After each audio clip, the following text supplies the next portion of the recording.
hit record. I'm back for another vlog kind of style video. After seeing the video that I've made and stepping out my comfort zone, doing something that is unscripted, and seeing you guys' response and positive feedback really made me want to make another video showing the process and also the behind the scenes of running my freelance business and a personal brand. Yeah, instead of like a day in life, like rather than cramming everything in a single day, I'm planning to do an entire week of showing you guys the process and the unfiltered and the messy parts of running a 20K per month freelance business and also running a personal brand. So I think you probably find a little bit more interesting things, because for the last video, it's just mostly me like staying at home and going out just to climb and then coming back home again. So a lot of good feedback from the first video, and there's so many things I know that I can make it better and provide so much more value for you guys to kind of understand how things would look like when you're kind of wearing multiple hats, just managing, like, let's say, content delivery for clients and trying to get the clients. So I'll be showing all of that, like, hopefully, I think throughout this week. So yeah, I just really suddenly felt like making this video because last week I was just so stressed. I couldn't really think of anything, even though I had like clients deadlines to kind of follow. And I feel like the main catalyst of that stress is probably because I hired another person to onboard into my team when I'm not ready to hire another person or onboard another person into my team. If you've watched my video, my latest day in the life video, there's just a segment of the video where I mentioned that I hired a person to help me out with, the design of the website and also the branding work for clients. And it sounded really good on paper, but I had to pause our collaboration midway, and it's not because of the designer, not properly delivering, but it's just mostly because I didn't have the proper system or the processes for him to actually do the level of work that can meet a certain deadline or can meet certain design standard. So I didn't have a system or any processes or SOPs, if you would say. If you're like a business nerd or if you run an agency, you might have heard of something called SOPs, which are systems of procedure. So I didn't have an SOP for my designer to follow. So it was just mostly me kind of jumping in and like micromanaging. And that's like the worst thing you can do. It's like when you're hiring someone else, you're kind of freeing up your time so that you can fill your time doing something that is much more energizing. But it's just contradictory if you're just jumping into someone else's work and then do the work for them. So I was just so stressed because like I was just jumping in and we were like 2 weeks behind the deadline, and man, I felt like this is probably definitely not working out. So yeah, I had to pause the collaboration to take a step back and really kind of understand how to properly hire someone and how to probably train someone to like do work so that I don't have to jump in and do the work for them. So that's just one of the struggles I've been finding so far, and kind of taking a step back to like hire a virtual assistant to help me out with like administration tasks. Yeah, that's one of the struggles I had recently. Is just a lot of stress when it comes to hiring and scaling the freelance operations, since I've been doing everything by myself so far. So hopefully I can get this unblocked. So I'm just trying to get a virtual assistant to help me out with like emails, drafting proposals, and all of those like organization tasks. And it doesn't really fill me up, or it doesn't really energizes me, even though I do have systems in place to help me with that. But I feel like to a certain point, I should be doing things that energizes myself more and helps me make more money further down the line. Yeah, I think that's just one of the things I've been thinking about. It's just, you can't really do everything by yourself alone. You can only scale your business to a certain point, to the point where you eventually have to hire someone or delegate tasks. So yeah, I'm recording this at night. So yeah, I'll be seeing you guys tomorrow. I'll be having a co-working session with one of my freelancer friend that I connected with recently. And I think that's going to be awesome. We're going to have such a blast co-working together, just grinding together. So I'm really excited for that. So yeah, I'll see you guys tomorrow.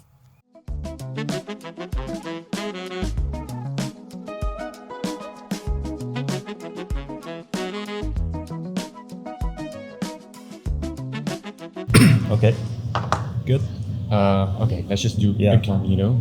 You can just refresh the site and okay. Pretend it's your first time. It is my first time. Whoa, this is super cool, Nice. I mean, I've seen the teaser, Yeah, but yeah, yeah. this is like really fun to play with.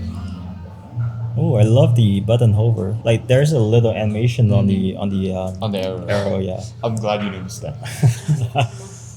Oh, is that like the word is blurring when it's like moving out of view? Yeah. Okay, super nice. I used Osmo Lightbox for this. Are you hosting the videos on bunny.net? I'm using Vimeo. I had the meeting with the client yesterday. Like I had a lot of padding here. Mm. So you can still see the navigation, but you can't see Yeah. this part here. So basically, you navigate, you can see this changing, but not the case here below. And that's also depending on like Yeah. how much text there is. Exactly. Like the difference between each piece of the the Yeah. slide here. But yeah, I do see your point. Are you using Bar.js here? Yeah. Barber.js is such a pain to like work with. Well, yes, but it's just like 1 week. Yeah. Because if you're using like a function that's not working on the page and then everything breaks. Ooh. Well, at first I thought this was gonna be like the home page, but then the visual is very nice. So I was thinking, yeah, just leave it the same. I was lazy. I was like, yeah, I'm just gonna leave it. But like they were like, yeah, it's too strong in the image. So I had to like reduce the distortion. And with the shaders, like I'm such a beginner. Like I had to use a lot of AI to like build out the effect. But I mean, when I saw this on your Instagram story, I was like, oh wow, he learned the shaders so fast because last time we talked like a month ago, Yeah, I you was were like- like just thinking about learning it, and Yeah. then I see that you're already like creating like insanely good website here. So it's like, oh, maybe I should learn it too. Yeah. But I think it's just mostly AI. Like I was able to learn like the basic, I guess, fundamentals were like the concept. Mm-hmm. So technically, it did help with like understanding how shaders work and how like 3JS worked. So I was like, yeah, using the terminology, using the things there to like create that. But with like shaders, I had literally have no idea how that worked. Like conceptually, I kind of understand how it works. It's like you have different layers of like red, green, and blue channels, and then when you hover it, you have like a mouse. Yeah. I guess like a circle. So every time you drag that circle into the canvas, it would like split the green and blue and red channel, basically. Yeah, I mean, yeah, because I also like try to read some of the shader code. Okay, I feel like it's very condensed, Yeah, it's very condensed. so it's just like impossible to understand. Even with like AI explanation, it's still very hard to grasp. I mean, I really like the typeface here. I feel like, The typeface is gonna shock you. really, It's gonna shock you. It looks nice, but it's definitely not a custom typeface. okay. Can you guess what the typeface is? Well, from the look of it, I don't really know. Wait, I mean, like You'll be shocked to hear what typeface it is. when reading the paragraph here, I feel like it looked familiar, but then the big the big typo feels strange. Blinking. That's Okay. like a reminder for me to blink. Okay, just what it's Montserrat. Montserrat. Montserrat. I had the feeling that it's Montserrat, but I feel there are some different in the detail here. It's all in the like tweaking the line height and then tweaking the letter spacing. Interesting. Like when I first started this project, they were like, "Yeah, we have to use Montserrat." It's like, my project looks so bad. Oh, wow. Yeah, I guess that was like the part constraint. But I mean, because I actually use a lot of Montserrat at the beginning of my career Yeah, for but the it's first like, like few years. So it's like a very like overused type. overused, yeah. I mean, Montserrat is not a bad font. Yeah, it's just overused. It's just overused. So nice. We try like to break it around. Because I'm also like planning to use some kind of shader effect for my new studio website revamp. So yeah, probably have to look into that because I found like a very cool effects online. But I want to like modify it because you don't want to like use something that is accessible to everyone. You want to Yeah, have something that's exactly. custom. So but that's like a very good starting point. And I don't want to use Unicorn because Unicorn is like very performance heavy. Yeah, I think if you use Unicorn, it's it works. It's like a no code tool. It works. Like if you stack on top of each other and you don't understand like what's going on, and it doesn't feel great. If like, Yeah, it doesn't you're a feel good. developer, you I make feel like code you're because, using a cheat code. yeah. But I mean, I can already see that this is gonna win a side of the day for sure. Like no question there. Congrats. Recently, I'm thinking of collaborating with other people because I've been doing everything by myself. So I was thinking, so in terms of your work, where do you feel like you enjoy the most, development or web design? The moment I'm like, I want to explore more on the development side of things because recently I learned so many cool techniques that I want to like dive deeper into them. For example, for this project, I'm actually using something called Lumus. Like, so basically, this is a Webflow starter template or is a design system in Webflow built by Timothy Britt. The goat. Yeah, the Is goat. the Yes. goat of what? So I think in this current version, he changed a lot. I've used it in the past and like recently when I clone it, it's like a completely different framework already. Yeah. I'm trying to like building this site reactive using the Lumus framework, and I feel like When do you make the switch to Lumus? I just like try to explore a new framework for every new project. So you know I can get more of a different perspective when it comes to like the way you develop website. Because previously I always use a client first for client project, but then I feel like it's not very optimized in terms of like your development speed. And the framework was built so that the client can easily understand the website structure. But from my experience, most clients don't like normally go in and make the edit themselves. And even when like we try to explain to them the concept behind client first, they wouldn't be able to get it because they are not developer, and that's fine. But then I realized, okay, so maybe I would want something that enable me to build site much faster and like more efficient. So that's why I am looking into like Lumus. So you're using the breakpointless system that he developed? Yes.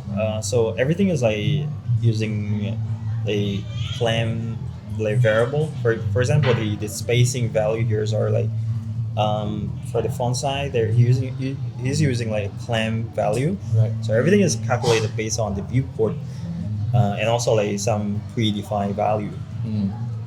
I mean, I haven't tested out on like all breakpoint yet because I'm like just starting to use it today, but I still have to figure out the theme here because I never use any theme. Yeah, me too.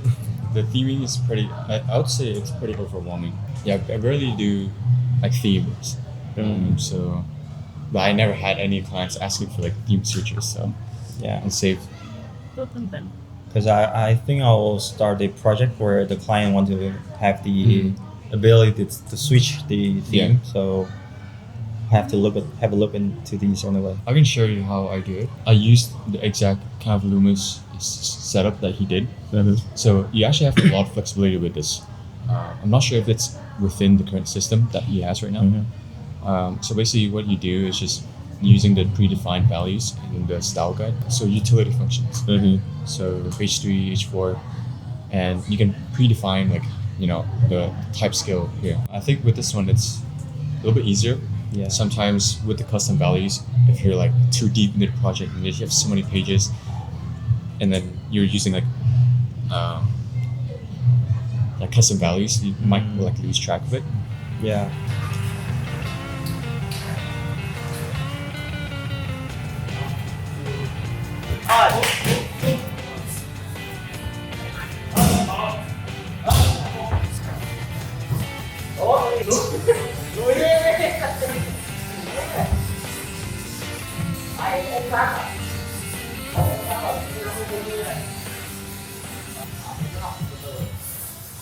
So I just got back from boxing and ate dinner and just did a bit of chores, just washing some dishes. And man, that boxing session was probably one of the roughest that I've had this entire week. I was so beat to the point after the session, I was just staring into the void. I was in the shadow realm. I was just like,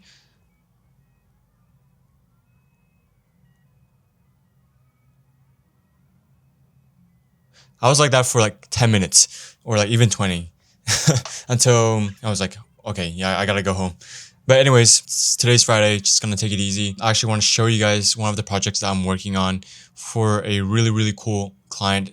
He's so chill, and I actually want to show you guys the kind of the progress I've done so far. I'm going to Ho Chi Minh tomorrow to just travel and scope out the market there, because I generally do not know where I want to live or like where I want to work, even though what I'm doing, I can basically go wherever I want, but it's just, is it the right place? Like, do I feel comfortable being there, or do I like the food there, or do I like the people there? And I'm just still scoping that out, even though I'm in Hanoi right now, which is in the north of Vietnam. That's where I was born, but no, I just want to explore around and then see my options. Japan is also an option. Bali could be also an option. Yeah, I don't know. That's definitely a talk for the future. I'll just flip this camera so I'll show you kind of the project I've been working on, and yeah, just show you guys again. It's like the process of the work, and I've been particularly quite proud of this piece or this work that I've done for my client so far, and yeah, super excited to show that to you guys. Right, to actually show you guys the project I've been working on and kind of show you what I usually do when I onboard a client, like the onboarding stages and the initial strategy stage, and also the wireframing stage. So for this client that I'm working on, the client name is called Mammoth Murals. They're a mural company. If you guys don't know what a mural company is, they basically spray paint or paint really, really big kind of paintings on like blank walls. So this is one of his work that they've done for a sushi restaurant. And man, this looks so rad. As a Japanese enthusiast, this is really cool. So that's kind of the gist of his work. This is the strategy deck that I have come up for him. So what I usually do with the strategy deck is have a brand strategy stage. So kind of auditing his brand and putting together his mission, what, hows, and whys, and his brand values. So I feel like having these things, even though it might feel like kind of like businessy or like what you learn in marketing courses, they actually work. It really helps you define kind of the messaging and how you want to come across towards your target customers. So let's say the brand values like obsession, creativity, down to earth. And a lot of these adjectives kind of determine how we would write copy on the website and how we would kind of sell ourselves on the website, and also determine the personality of the brand. That's the kind of the brand strategy stage. It's usually very dependent on the type of clients. Usually sometimes we'd also try to establish the brand messaging, what's the tone and voice of the brand, but right now we're just focusing on the brand mission, what, how, and why, and the brand values. And afterwards, we also have comparative analysis, site mapping, and information architecture. And the rest are just visual stuff with mood boarding, typography. Let's see, like all these mood boards here.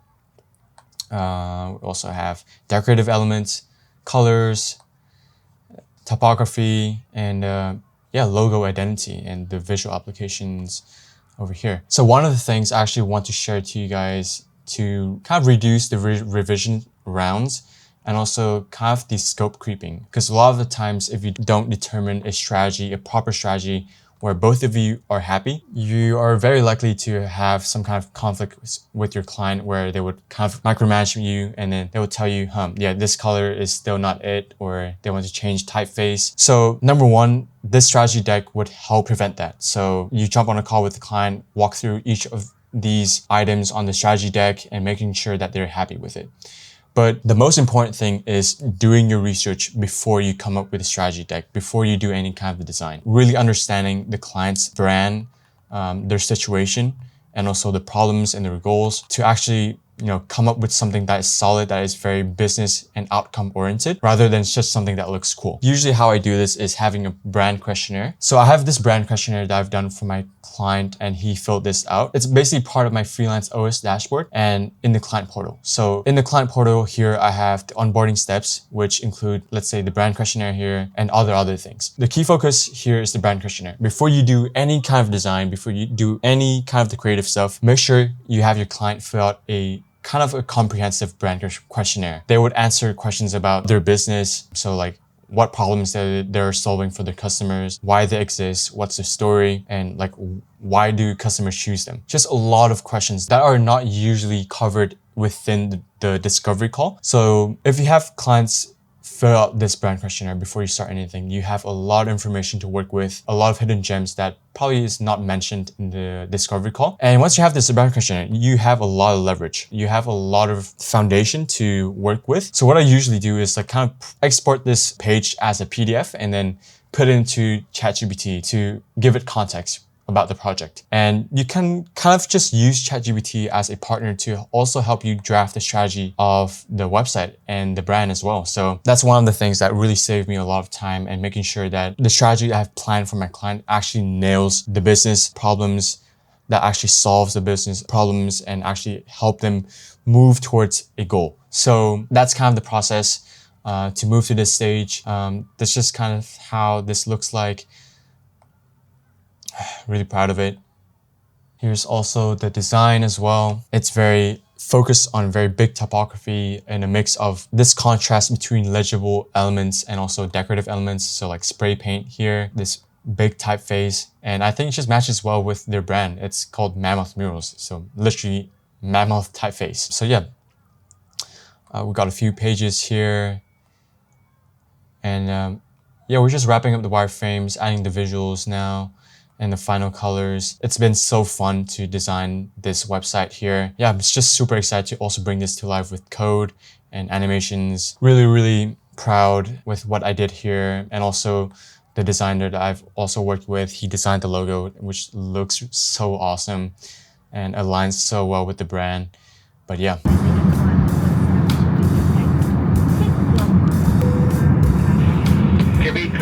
Prepare for arrival. So I just got to Ho Chi Minh, and yeah, I just want to make this quick video before I check into my room. I noticed, because when you're so deep into the freelance work, you're just like working within the business, but you're kind of rarely step out and then kind of build on top of your business. So this short trip, 2-hour flight, actually gave me a really good opportunity to kind of step back and reflect on my goals, and just take a look at the things in a bigger picture, basically. So I was just writing a bunch of like reflection in terms of like small steps of my own business goals and like how I can get there. And it's just like a full on two-pager on like a full list of like what's the big picture goal for my freelance business, what's the big picture goal. And I just kind of like spit everything out, and honestly it's really nice to have a very dedicated list of my full thoughts on how to get there. One of the things that I thought about a lot is, a lot of people talk about hitting 10K months or 20K months, but rarely talk about how you can get there consistently. So like getting consistent 20K months for the entire year. And that's where I'm in. I'm like, technically I've hit a 20K months mark, but that's only like once or twice. And the rest is just kind of some months I don't make any income, or some months it's just very little, but some months are really high. So yeah, I was just kind of spending the session at the airport and inside the airplane, kind of reflecting, what are the goals and the small steps to get to consistent high value clients and consistent and predictable 20K months. So I was just kind of listing so many things here, and I actually want to show you guys that as well. So if you look here, it's like, to get to the goal, I've like set a few things for myself, is like work within the business. So things are like refining the client process and system to make the client experience like much better. That's one of the things I noticed is like, technically what I'm currently doing and how I delivering my work works, but it could be better. It could make it much better. And then there's also, building up my sales funnel and building systems to hire a virtual assistant. So there's just a lot of things that comes with this huge big picture goal. And there's so many small steps to get here. I just find it so helpful to, once again, like take a step back and write everything down from the top of my head and organize it into like a written piece of like notes. Because what I usually do is like, I always set myself a 3-month goal. So the last time I did it was the 1st of May and the 1st of July. So it's already July, and my next 3 months goal, I need to set that as well. And this is a part of it. Kind of writing it down, reflecting on where I want to be and what's my current situation. So, and then how to get there, most importantly. So if you feel like you've been neglecting on your own business, make sure you dedicate some time, maybe like after every month or after every 2 months. But I think personally, after every month would be the best to kind of reflect on where you are, or whether if you're achieving the goals that you set for yourself last year or the last month or the last 5 months, so that you have a really good understanding of what your current situation and what you need to do to achieve a certain goal. So for me, that's just making sure that I'm building my business sustainably and making sure that the income flow and the cash flow is always predictable. So yeah, I just want to share this. But yeah.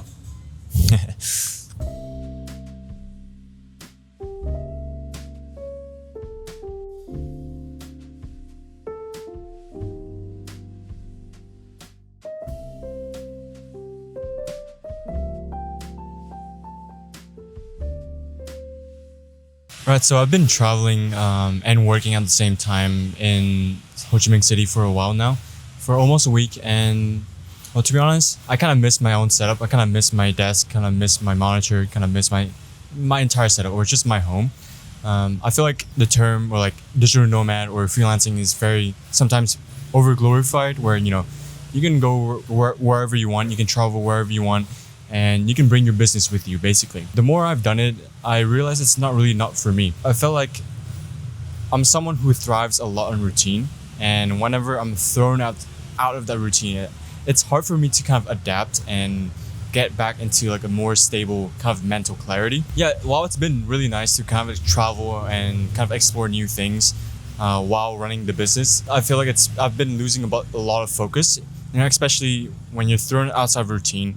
You kind of have to figure out, okay, what I'm going to do that day, or where I'm going to go today. Because I've been cafe hopping for the entire week now, just jumping between cafes and just working at cafes. And while it's nice, to explore like different areas, but yeah, it's just that mental like hassle of like finding a perfect cafe, and also like not finding the right cafe because the seats are just so trash or it's so loud. So not having the perfect environment to like fully lock in, have a deep work, and focus well. So I guess that's one of the challenges.